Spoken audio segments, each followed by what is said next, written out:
আল্লাহ তাআলার কাছে সবচেয়ে প্রিয় আমল হচ্ছে সেটা যেটা মানুষ নিয়মিত করে, যেটা বান্দা রেগুলার বেসিসে করে, যদিও এটা পরিমাণে কম হয়।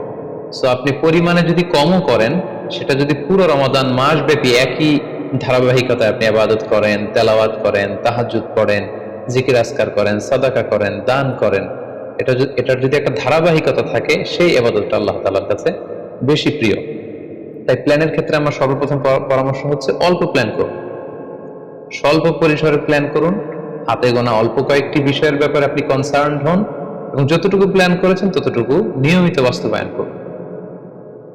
প্ল্যানের ক্ষেত্রে সর্বপ্রথম যেটা আমি বলতে চাই সেটা হচ্ছে পুরো রমাদান মাসে সালাতের ব্যাপারে আমাদেরকে সর্বপ্রথম বেশি সচেতন থাকতে হবে। It's mandatory. 5 ওয়াক্ত সালাত যেন আমরা জামাতের সাথে আদায় করতে পারি, এই বিষয়টা খেয়াল রাখতে হবে। কোনো কারণে যদি জামাত ছুটেও যায়, কাজা যেন না হয়ে যায়। কারণ আমাদের যদি জামাত ছুটে যায়, সালাত যদি কাজা হয়ে যায়, তাহলে আপনার প্রোডাক্টিভিটি কমে যাবে। সো প্ল্যানের ক্ষেত্রে এখন থেকে আমাদের এটা মাথায় রাখতে হবে যে পুরো রমাদান জুড়ে আমরা 5 ওয়াক্ত সালাত জামাতের সাথে আদায় করব। কোনো কারণে জামাত যদি ছুটেও যায়, কোনো নামাজ যেন আমার কাজা না হয়ে যায়, এই ব্যাপারে আমরা সচেতন থাকবার চেষ্টা করব। 3 নম্বরে হচ্ছে কোরআন তেলাওয়াত করা। যেহেতু রমাদানুল মুবারক এটা কোরআন নাজিলের মাস, আল্লাহ তাআলা বলছেন শাহরু রমাদান আল্লাযী উনজিলা ফীহিল কুরআন। রমাদান তো এমন মাস যে মাসে আল্লাহ তাআলা কোরআন নাজিল করেছেন। সো এটা কোরআনকে উদযাপনের মাস, কোরআনের সাথে নতুন করে সম্পর্ক গড়বার মাস, বেশি বেশি কোরআন তেলাওয়াত করবার মাস। নফল ইবাদতের যে লিস্ট আছে তার মধ্যে সবচেয়ে শ্রেষ্ঠ নফল ইবাদত হচ্ছে কোরআন তেলাওয়াত করা, এবং সেটার মোক্ষম সময় হচ্ছে রমাদানুল মুবারক। আমরা প্রত্যেকেই জানি যে এই মাসে তেলাওয়াত করার যে একটা আবহ, যে একটা ইমেজ, যে একটা পরিবেশ, এবং যেরকম একটা মজা পাওয়া যায়, বছরের অন্য কোনো মাসে কিন্তু ওই ফিলিংটা আমাদের আসে না। সো এই সুযোগটাকে আমাদের কাজে লাগানো, আমরা যেন প্রতিদিন কোরআনের তেলাওয়াত করি, এবং তেলাওয়াত করার ক্ষেত্রে অবশ্যই ধীরস্থির ভাবে তেলাওয়াত করতে হবে। আমরা অনেকে তাড়াহুড়ো করে তেলাওয়াত করি। হাদিসে এসেছে রুব্বা কারিন লিল কুরআন ওয়াল কুরআনু ইয়ালআনু। কোরআনের অনেক তেলাওয়াতকারী আছে যাদেরকে কোরআন রহমত দেওয়ার পরিবর্তে লানত দেয়, কার্ডস করে, অভিসম্পাত করে। তাই তাড়াহুড়ো করে আমরা যেন কোরআন তেলাওয়াত না করি। রমাদান আসলেই দেখা যায় কিছু কিছু মানুষ কোরআন খতম করবার জন্য উঠে পড়ে লাগে। কেউ 5 খতম, 7 খতম, 10 খতম দেওয়ার জন্য প্রতিযোগিতা করে খতম দেয়, ফলে খুব দ্রুত তারা কোরআন তেলাওয়াত করে। এটা ঠিক না। খতম দেওয়ার জন্য উঠে পড়ে লাগা উচিত হবে না, বরং আপনি ধীরস্থির ভাবে তেলাওয়াত করুন। সেই হিসেবে শুরু থেকে শেষ পর্যন্ত একবার করে যদি আপনি 1 খতম দিতেও পারেন সেটা ভালো, আর দিতে না পারলেও আপনি ধীরস্থির ভাবে তেলাওয়াত করে সেটার সওয়াব আপনি ইনশাআল্লাহ পাবেন। তাহলে তেলাওয়াত করার ক্ষেত্রে প্রথম রিমাইন্ডার হচ্ছে তাড়াহুড়ো করে তেলাওয়াত করা যাবে না। 2 নম্বর হচ্ছে যদি সুযোগ হয় অর্থ বুঝে তেলাওয়াত করা। আমরা কয়েকটা সূরা স্পেসিফাই করতে পারি যে এই রমাদানে আমি এই সূরাটা পড়ব, এই রমাদানে এই সূরা শুরু থেকে শেষ পর্যন্ত এর মর্মার্থ, এর বঙ্গানুবাদ, এর যে শিক্ষা লেসন, এটা আমি জানবার চেষ্টা করব।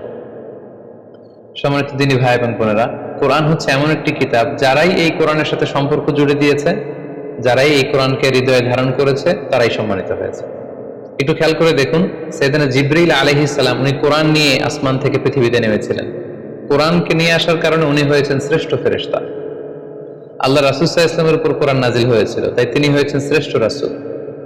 এই রমাদান মাসে কোরআন নাজিল হয়েছে, তাই রমাদান মাস হচ্ছে 12টা মাসের শ্রেষ্ঠ মাস, সাইয়্যিদুশ শুহুর।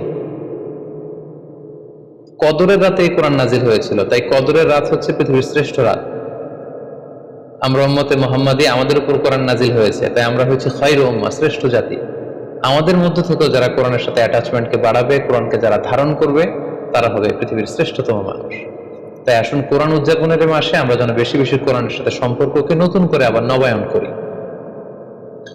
4 নাম্বার যেই ব্যাপারটি আমি প্ল্যানে বা পরিকল্পনায় রাখার চেষ্টা করব সেটা হচ্ছে খুব বেশি খাবার দাবার বা কেনাকাটা, এগুলোর ব্যাপারে আমাদেরকে একটু সাবধান থাকতে হবে।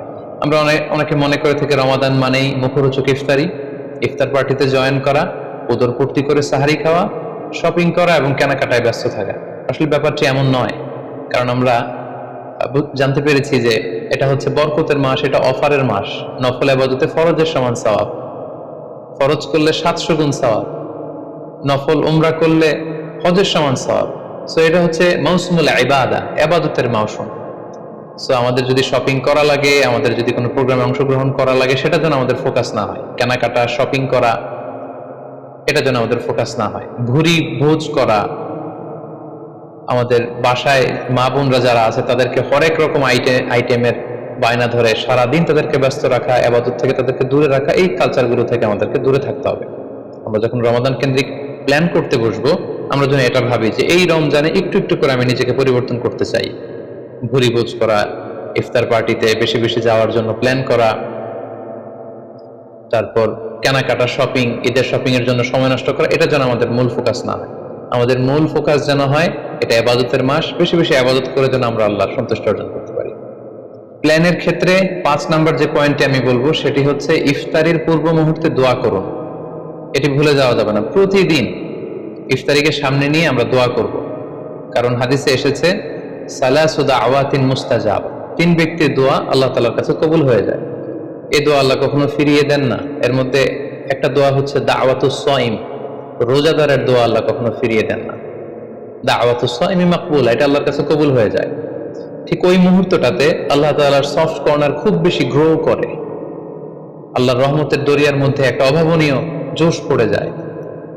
আল্লাহ তাআলা এই দৃশ্যটাকে খুব দেখতে পছন্দ করে যে বান্দা সামনে খাবার নিয়ে বসে আছে, শরবত নিয়ে, পানীয় নিয়ে বসে আছে, ক্ষুধায় তৃষ্ণায় সে জর্জরিত, সে চাইলেই সামনে থেকে নিয়ে মুখে তুলে খাবারটা খেতে পারে, কিন্তু সে আমার ভয়ে খাচ্ছে না।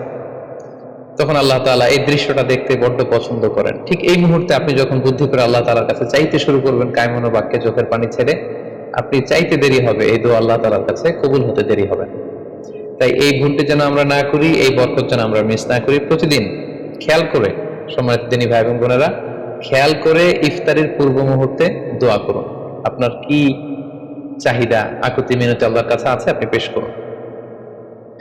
7 নম্বর পয়েন্টটি হচ্ছে ধীরস্থির ভাবে তারাবির সালাত পড়ুন। প্ল্যান করে ফেলুন কোন মসজিদে পড়বেন, কোথায় পড়বেন, কোভিড আউটব্রেকের কারণে কোনো রেস্ট্রিকশন থাকলে বাসায় কিভাবে পড়বেন, পরিবেশটা আপনি কেমন দেখতে চান, কিভাবে করতে চান, এখন থেকে প্ল্যান প্রোগ্রাম করে ফেলুন। তারাবির সালাতের ক্ষেত্রে পরামর্শ হচ্ছে ধীরস্থির ভাবে তারাবির সালাত আদায় করুন। সালাতুত তারাবিহ শব্দের অর্থই হচ্ছে বিশ্রামের সালাত, অর্থাৎ আপনি বিশ্রাম নিয়ে নিয়ে 2 রাকাত করে 4 রাকাত শেষে তাসবিহ পড়ে বিশ্রাম নিয়ে আবার 2 রাকাত 4 রাকাত এভাবে পড়তে থাকবেন। আমাদের বাংলাদেশের বেশিরভাগ মসজিদগুলোতে যেহেতু 20 রাকাতের সালাতুত তারাবিহ হয়, আমরা সাজেস্ট করি যে আপনারা 20 রাকাত সালাতুত তারাবিহ আদায় করুন।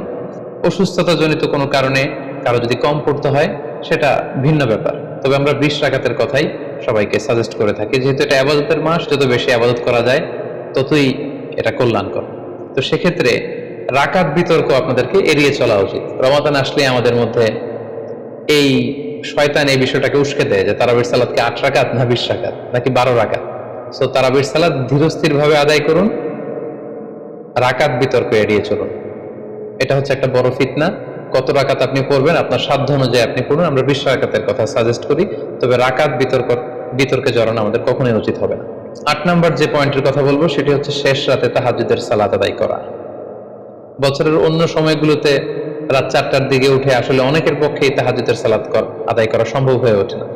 যেহেতু রমাদানুল মুবারকে সাহারি খাওয়ার জন্য আমাদেরকে উঠতেই হচ্ছে, সাহারি খাওয়ার পরে আপনি ওযু করে আপনার সুবিধা মতো 2 রাকাত 4 রাকাত তাহাজ্জুদের সালাত আপনি আদায় করুন। তাহাজ্জুদের সালাতে সিজদায় পড়ে আপনি আল্লাহ তাআলার কাছে আপনার মনের আকুতি আপনি তুলে ধরুন।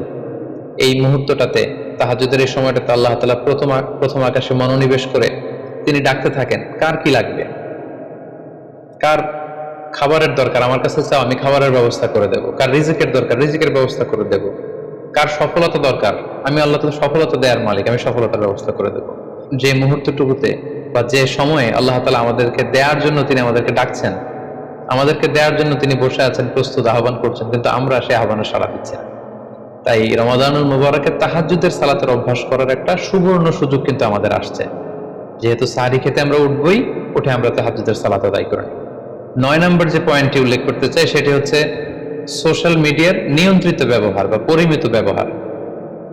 যত কম ব্যবহার করা যায়, ফেসবুক, ইউটিউব, অনলাইনে যত আপনি কম সময় দিতে পারবেন, আপনার প্রোডাক্টিভিটি তত বাড়তে থাকবে। জরুরি প্রয়োজনে যে সমস্ত কাজ একেবারে করাই লাগে, যেগুলোকে অ্যাভয়েড করা মোটেও সম্ভব না, সেগুলো আপনি করতে পারেন। তবে আমাদের সাজেশন হচ্ছে ফেসবুকিং, টুইটারিং এবং ইউটিউবিং, এই সমস্ত কাজে, সোশ্যাল মিডিয়ার কাজে যত কম আপনি এই রমাদানুল মুবারকে সময় ব্যয় করতে পারবেন, সময়টা ঠিক ততই আপনার প্রোডাক্টিভ ওয়েতে কাজে লাগবে ইনশাআল্লাহ। 10 নম্বর পয়েন্ট এবং সর্বশেষ পয়েন্ট হচ্ছে রমাদানুল মুবারকের মূল আকর্ষণ হচ্ছে রমাদানুল মুবারকের শেষ দশকে, অর্থাৎ রমাদানের কদরের রাতগুলো হচ্ছে লাস্ট 10 days অফ রমাদানে। আল্লাহ রাসূল সাল্লাল্লাহু আলাইহি ওয়াসাল্লাম ইরশাদ করেছেন, ফালতামিসু ফিল আশরিল আওয়াখিরি মিনাল বিতর, রমাদানের শেষ দশকের বেজর রাত্রিগুলোতে তোমরা কদরের রাত তালাশ করো।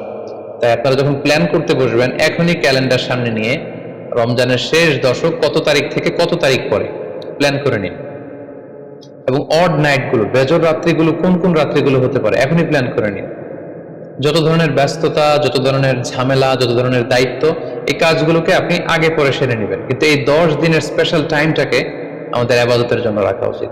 আল্লাহ রাসূল সাল্লাল্লাহু আলাইহি ওয়াসাল্লাম রমজানের শেষ দশকে যখন তিনি পৌঁছতেন, তিনি তখন এমন ভাবে ইবাদত করতেন, তিনি কাউকে চিনতেন না, কারোর সাথে বেশি কথা বলতে চাইতেন না। তিনি রাতে সারা রাত জেগে থাকতেন, ফ্যামিলি মেম্বারদেরকে উঠিয়ে দিতেন, জাদ্দা ওয়া শাদ্দাল মিজহার, কোমরে গামছা বেঁধে তিনি ইবাদতে লেগে পড়তেন। এই শেষ দশকে তিনি এত ইবাদত করতেন, বছরের কোনো সময়ে আল্লাহ রাসূল সাল্লাল্লাহু আলাইহি ওয়াসাল্লামকে এত বেশি ইবাদত করতে কিন্তু দেখা যেত না।